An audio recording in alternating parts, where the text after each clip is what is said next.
No more court sophistication. It's time for an Irish jig.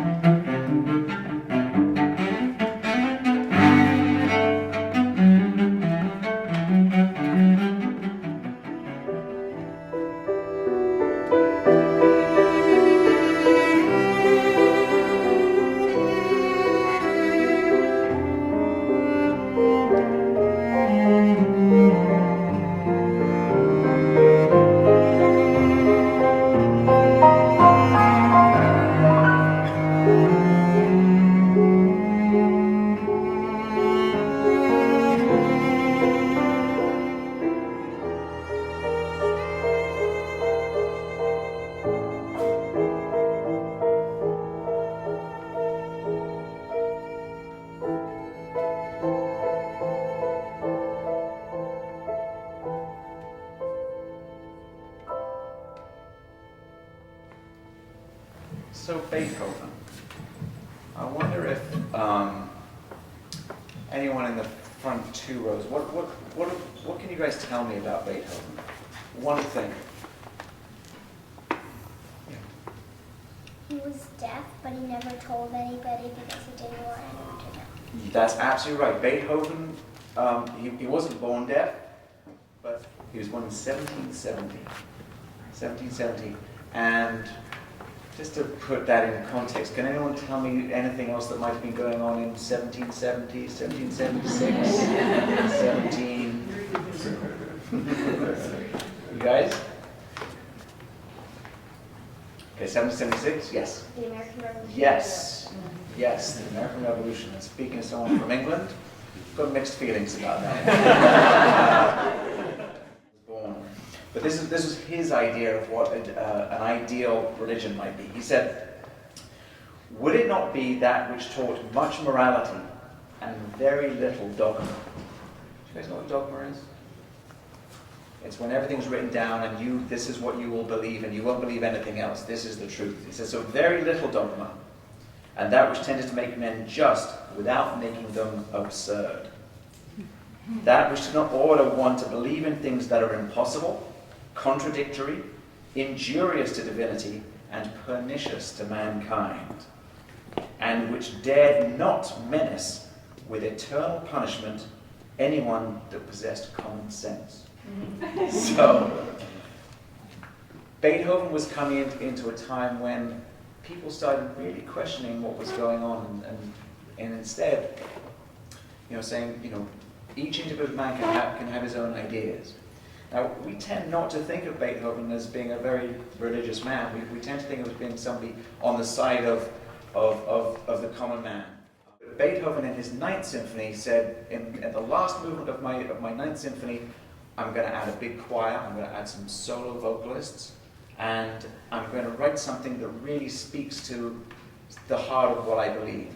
And he chose a poem by a man called Schiller, and it's called The Ode to Joy, and it's really it's a poem about brotherhood and about love and about the common man and the strength that people can derive from coming together as one. And we know from Declaration of Independence that this was an idea whose time had come, and Beethoven put it into music, and it's one of his most famous pieces. Okay. Now, make sure you put some pauses in there. Don't let it all fly. It's brief. Get on the mic. Get applause for just standing up here.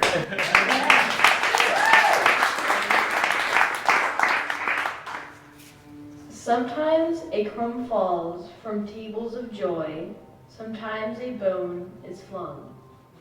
To some people, love is given. To others, only heaven. Okay.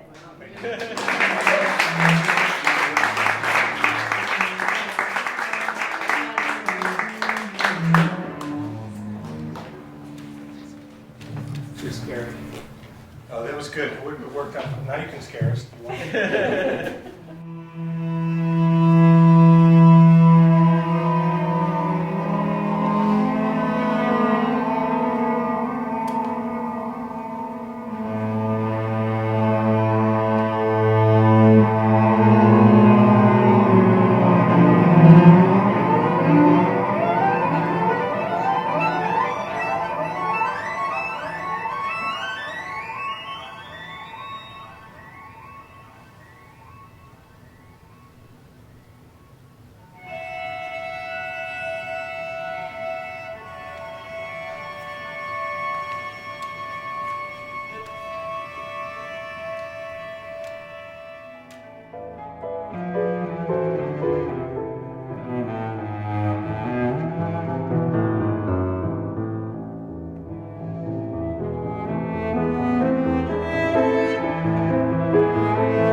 Yeah,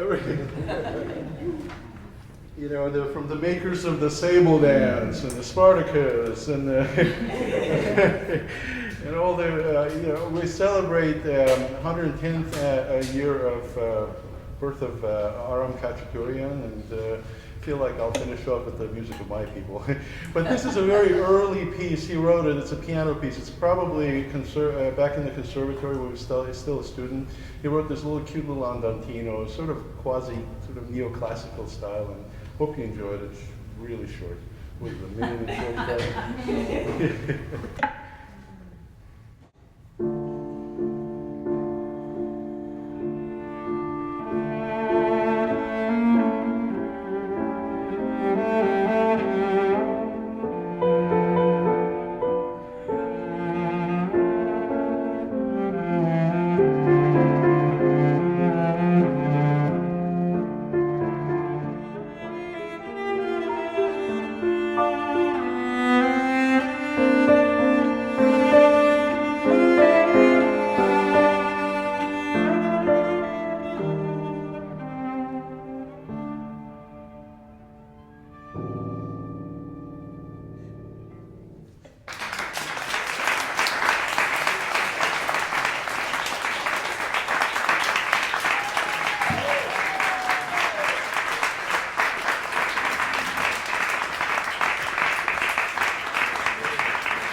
I certainly hope to see you next week. We've got some cool stuff going on, and I will not let it go 40 minutes over. It's supposed to be palatable for every type of person, people that know nothing about classical music. Kids, you guys are really strong. So, Thank you, Albert.